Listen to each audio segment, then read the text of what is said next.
Today is Wednesday, August 25th. What to know about the final days in Afghanistan, why President Biden is sticking to next week's withdrawal date, and why other world leaders are asking him not to. Also, a change in plans at the U.S Mexico border because of a new ruling from the Supreme Court. Plus, new government guidelines for overweight Americans, tributes for a rock and roll legend, and Walmart's plan to team up with local businesses. Welcome to The Newsworthy. All the day's news in around 10 minutes. Fast, fair, fun, and on the go. I'm Erica Mandy. Thanks so much for being here. You ready? Let's do this. U.S. troops have just 6 more days to airlift thousands of Americans and American allies out of Afghanistan. President Biden announced he's sticking to his August 31st deadline for ending the U.S. military operation there. He said the longer the U.S. stays, the greater the risk that terror groups like ISIS could try to attack both U.S. troops and innocent civilians. And remember, the Taliban, now in charge there, have also demanded America stick to that deadline. But other world leaders and some U.S. lawmakers on both sides of the aisle are still asking Biden to reconsider. They're worried too many people will be left behind, even those eligible for refugee status, especially since a lot of them have had trouble just getting to the airport through huge crowds and Taliban checkpoints. For now, the U.S. military is coordinating all air traffic in and out of the Kabul airport. More than 70,000 people have been evacuated in the last 10 days, including at least 4,000 American citizens. When it comes to Afghans, though, who helped American and NATO troops over the last 2 decades, it's starting to get trickier. Last night, the Taliban stopped allowing Afghan citizens to go to the airport. They say the crowds are too dangerous. Plus, they say the U.S. keeps taking doctors, professors, engineers, and other people who Afghanistan depends on. At this point, it's not clear how strictly the Taliban is enforcing this new ban, but the Biden administration says it still expects the Taliban to cooperate and allow those who are cleared to leave, at least until the end of the month. In case that does not happen, the president says he's preparing backup plans that might include delaying the deadline to withdraw all troops. Also of note, the CIA director had a meeting this week with the Taliban leader Abdul Ghani Baradar. That's the highest-level face-to-face meeting between the Taliban and the U.S. since militants took over there. It's not clear exactly what was talked about. The Biden administration only said they discussed near-term goals. But the meeting in itself is pretty extraordinary, since the CIA actually partnered with Pakistani forces to arrest Baradar back in 2010. He spent 8 years in prison until the Trump administration convinced Pakistan to release him as part of peace talks. A controversial immigration policy President Biden canceled earlier this year is now coming back. It's commonly known as the Remain in Mexico policy. It basically says migrants who apply for asylum need to remain or wait in Mexico instead of the U.S. while American authorities evaluate their cases. It started under the Trump administration, and supporters say it helps alleviate some of the congestion in the southern U.S. and the burden on American taxpayers. But critics call it inhumane, saying it forces vulnerable migrants to stay in especially violent border cities. So this debate has been playing out in the courts. And just last week, a federal judge said the policy needs to be allowed once again. So the Biden administration appealed and then asked the U.S. Supreme Court to weigh in, hoping the highest court would allow the policy to stay on hold during this appeals process. Well, the Supreme Court just denied that request in a 6-3 vote. The majority said the government is not likely to win an appeal anyway, and the Biden administration did not consider all the benefits to the policy. So now the Remain in Mexico policy is back in action indefinitely, unless it turns out the Biden administration wins another appeal or Congress decides to change the law.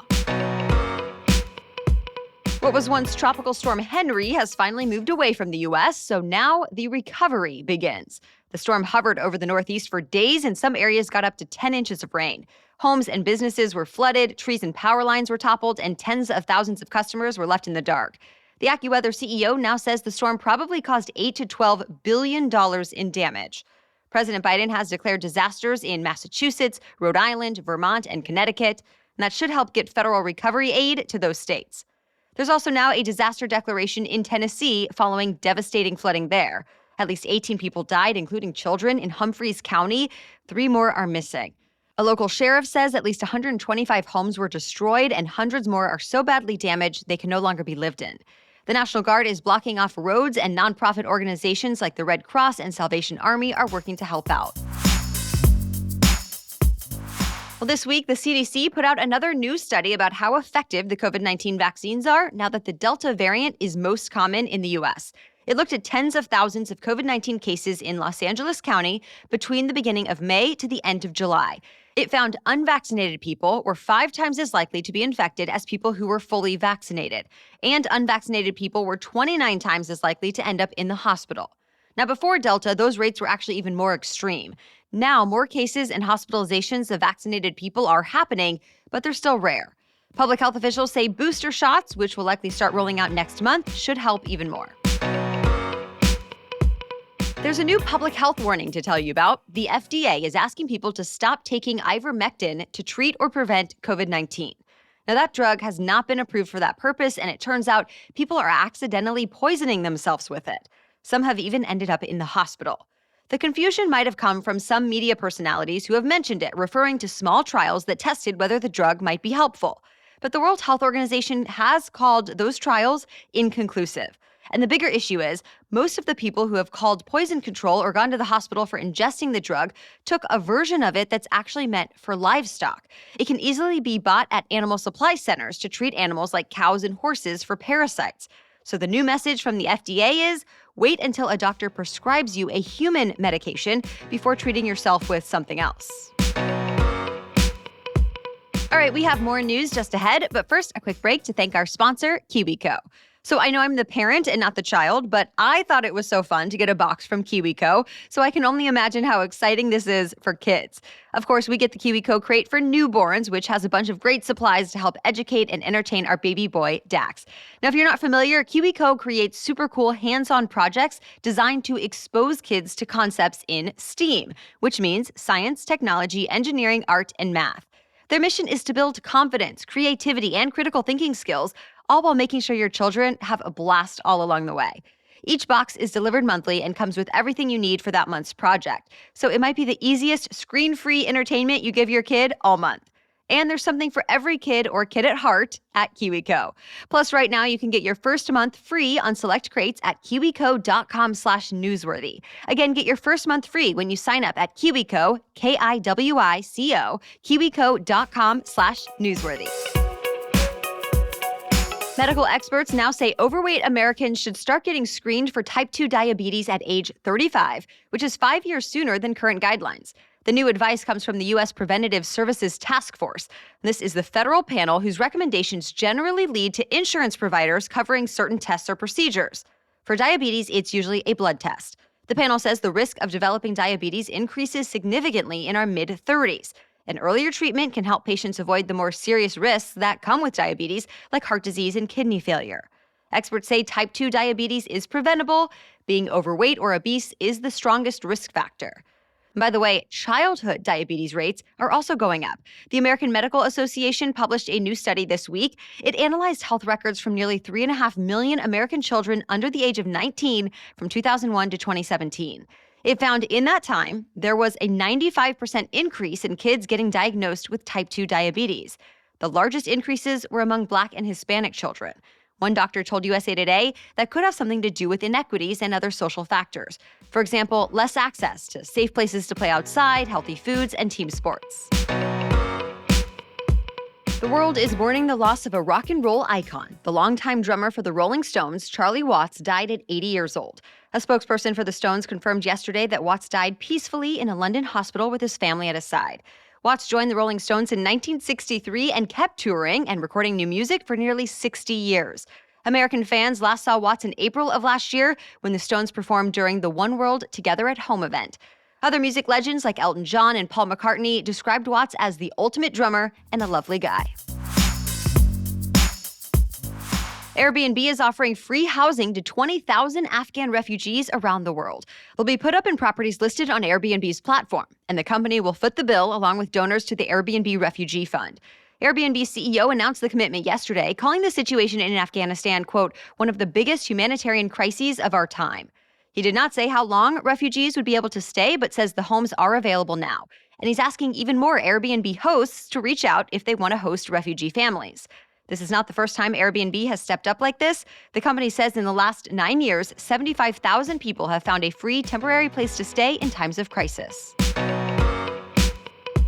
Walmart hopes to help smaller stores while making some extra money at the same time. For a fee, the retail giant will deliver items for local businesses that don't have their own delivery systems.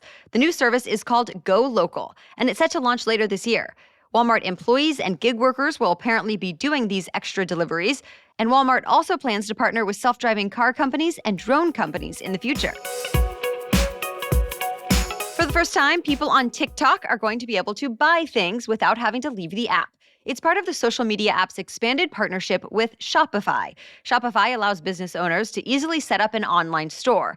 Now it essentially means creators can turn their TikTok accounts into a storefront with new shopping tabs.